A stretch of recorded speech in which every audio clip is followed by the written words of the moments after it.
성화된 생애 제4장 극렬한 풀무불. 다니엘과 그의 친구들이 바벨론 왕을 섬기게 되던 그 해에 이 히브리 청년들의 성실성을 시험함으로써 우상을 숭배하는 민족 앞에서 이스라엘 하나님의 권능과 신의를 증거하는 일이 있었다. 느부갓네살 왕이 장래일을 생각하고 있을 때에 이상한 꿈을 꾸고 그로 인해 크게 번민하여 잠을 이루지 못하였다. 그러나 그날 밤의 이상이 매우 깊은 인상을 마음에 남겼지만은 그 자세한 내용을 다시 돌이켜 생각할 수가 없었다. 그는 술객과 점장이들을 불러서 자신의 꿈을 말하고 또 그것을 해석해 주는 자에게는 큰 부귀와 영광을 주겠노라고 약속하였다. 그러나 그들은 왕이 그 꿈을 종들에게 이르시면 우리가 해석하여 드리겠나이다 라고 말하였다. 왕은 만일 그들이 참으로 그 해석을 보일 수 있을 것이면 그 꿈도 역시 말할 수 있을 것을 알았다. 주님께서는 바벨론 박사들의 허식을 드러내기 위하여 당신의 섭리로 느부갓네살 왕이 이 꿈을 꾸고 그 두려운 인상이 그의 마음에 남아있는 채로 꿈의 모든 세세한 내용을 잊어버리게 하셨다. 그 왕은 매우 노해서 주어진 시간 안에 그 꿈을 알리지 못하면 모두를 죽여버리겠다고 위협했다. 다니엘과 그의 친구들도 그 거짓 예언자들과 함께 죽게 되었다. 그러나 다니엘은 그의 생명을 걸고 감히 왕의 앞에 나아가 그 꿈과 해석을 보여드릴 수 있도록 말미를 달라고 간언하였다. 이 요청에 왕은 동의하였다. 그래서 다니엘은 그의 세 친구들을 모으고 합심하여 빛과 지식의 근원이신 분께 지혜를 구하면서 그들의 문제를 하나님께 내어놓았다. 비록 그들이 유혹으로 둘린 왕궁에 살고 있었지만 하나님께 대한 그들의 의무를 잊지 않고 있었다. 그들은 어디에 있든지 하나님의 섭리가 그들과 같이 한다는 사실, 곧 진리와 의무에 따르는 요구에 응하면서 하나님의 사업을 하고 있다는 사실을 강하게 의식하고 있었다. 그들은 하나님을 확신하였다. 그들은 난관과 위험에 처할 때에 하나님을 향하여 힘을 구했으며 또한 하나님께서는 그들을 언제나 변함없이 도우셨다. 비밀이 드러남. 하나님의 종들은 헛되이 하나님께 탄원하지 않았다. 그들은 하나님을 영화롭게 하였고 하나님께서는 시련의 때에 그들을 존귀히 하셨다. 그 비밀이 다니엘에게 계시되었고 그는 서둘러 왕을 만나기를 요청하였다. 이제 그 유대의 포로는 태양이 비추어온 이래 지상 최대의 강력한 제국의 왕의 앞에 섰다. 그 왕은 부와 영광 가운데서도 크게 번민하고 있었지만 유배된 이 청년은 그의 마음 가운데 하나님을 모시고 평화와 행복감을 느끼고 있었다. 다니엘이 그의 우수함과 뛰어난 지혜를 나타내어 그 자신을 높일 수 있는 시간이 있다면 지금이 바로 그때인 것이다. 그러나 그는 첫째로 지혜의 근원이신 하나님을 높이고 자신의 영광을 부인하려 했다. 왕의 물으신 바 은밀한 것은 박사나 술객이나 박수나 점장이가 능히 왕께 보일 수 없으되 오직 은밀한 것을 나타내실 자는 하늘에 계신 하나님이시라. 그가 느부갓네살 왕에게 후일에 될 일을 알게 하셨나이다. 왕은 그 꿈의 세밀한 내용이 재생되는 것을 엄숙하게 유념하여 듣고 그것이 성실하게 해석될 때에 그 꿈을 하나님께서 주신 계시로 믿을 수 있다고 느끼게 되었다. 밤에 이 계시 가운데 전해주신 엄숙한 진리는 그 왕의 마음 가운데 깊은 감명을 주어서 그는 겸비와 두려운 마음으로 엎드려 경배하며 너희 하나님은 참으로 모든 신의 신이시요 모든 왕의 주제시로다. 또 은밀한 것을 나타내시는 자시로다 라고 말하였다. 금신상. 하늘로부터 직접 내려온 빛이 느부갓네살 왕에게 비치게 되어 그는 얼마 동안 하나님을 두려워하는 마음을 가지게 되었다. 그러나 수년 동안 계속 번영을 누리게 되자 그의 마음은 자만심으로 가득 찼으며 살아계신 하나님을 잊게 되었다. 그는 더욱 더해가는 열성과 고집으로 다시 우상 숭배를 시작했다. 그는 꿈에 본 우상을 나타내기 위하여 전쟁에서 노획한 보물로 금신상을 만들고 그것을 두라 평지에 세워 모든 주권자들과 백성들에게 절하도록 하고 이를 범하면 죽일 것이라는 명령을 내렸다. 이 신상은 높이가 약 90피트이며 넓이가 9피트였고 우상을 숭배하는 백성들이 보기에는 그 모양이 당당하고 위엄있게 보였다. 그 신상의 낙성식에 왕국의 모든 관원들이 모여 모든 악기 소리에 맞춰 엎드려 경배하라는 포고문이 내려졌다. 누구든지 이 일을 하지 않는 자는 즉시 극렬히 타는 풀무불 가운데 던짐을 당할 것이었다. 그 낙성식 날이 되어 많은 사람들이 모였다. 그때에 왕이 바벨론 지방을 다스리게 하였던 히브리인 세 사람이 그 신상에게 절하지 않았다는 말이 왕에게 전달되었다. 이들은 왕이 사드락과 메삭과 아벳느고라고 부르던 다니엘의 세 친구들이었다. 왕은 경노하여 그들을 그의 앞에 불러 세우고 극렬한 풀무불을 가리키면서 그들이 자기의 뜻에 순종하지 아니하면 처벌하겠다고 말하였다. 왕의 위협은 아무런 소용이 없었다. 왕은 이 고결한 사람들이 섬기는 만국의 대주제께 대한 충성을 돌이키게 할 수는 없었다. 그들은 부조들의 역사 가운데서 하나님께 불순종하는 것이 수치와 재난과 파멸을 가져온다는 사실, 곧 하나님을 경외하는 것이 지혜의 시초가 될 뿐만 아니라 모든 참된 번영의 기초가 됨을 배웠다. 그들은 조용히 그 불타는 풀무불과 우상 숭배자들을 바라보았다. 지금까지 하나님을 신뢰해 왔으며 하나님께서는 지금 그들을 버리지 않으실 것이다. 그들은 공손하면서도 결정적인 대답을 하였다. 왕이여, 우리가 왕의 신들을 섬기지도 아니하고 왕의 세우신 금신상에게 절하지도 아니할 줄 아옵소서.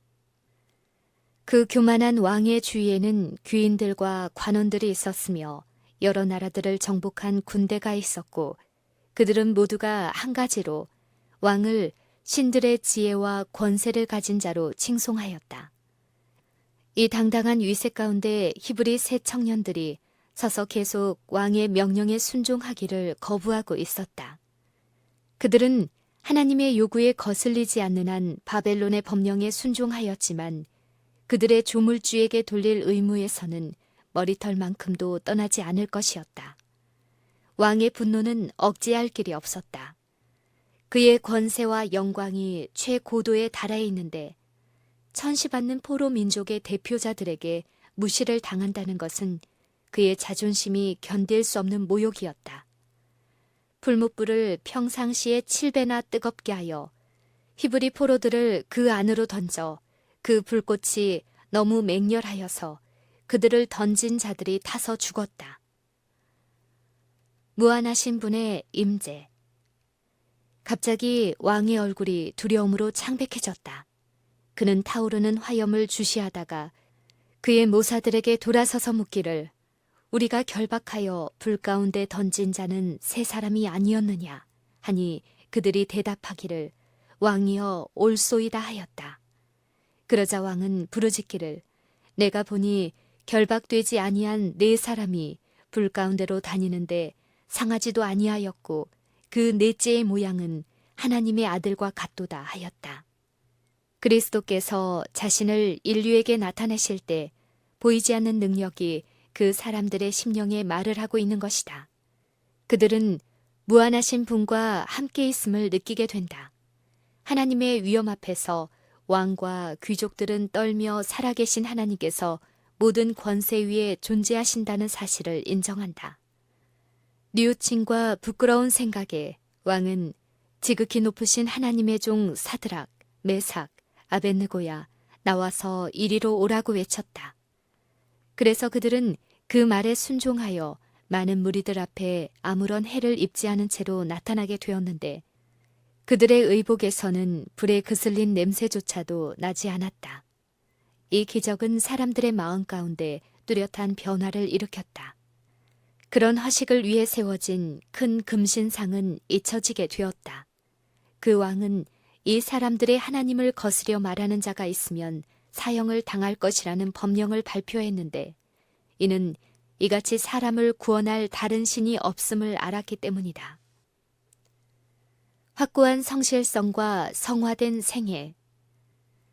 이들 새 히브리인들은 진정한 성결함을 지니고 있었다.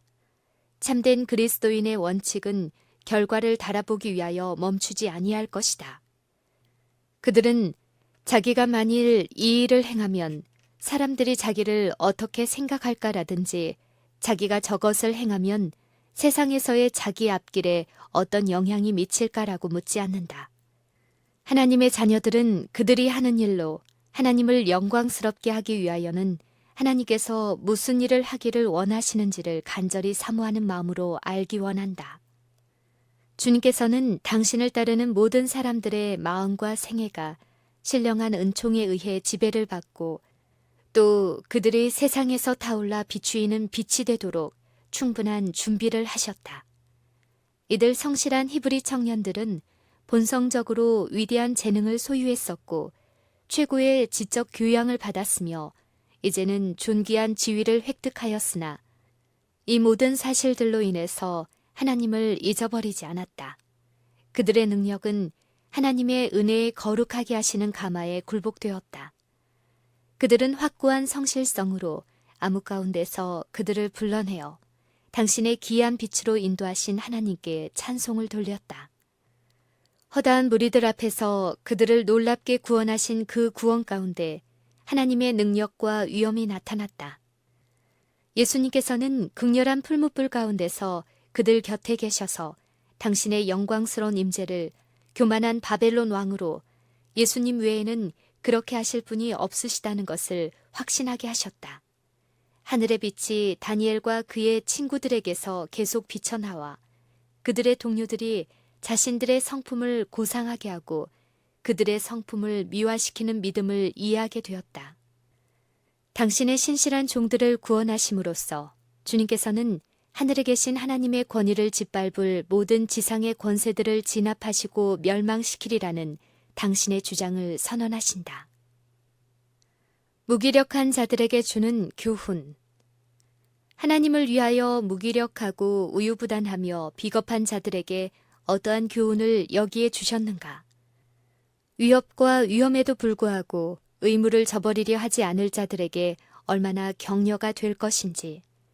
이들의 성실하고 견고한 품성은 그들이 높은 영예를 주장하려고 생각지 않을지라도 성화에 대한 좋은 본보기가 된다.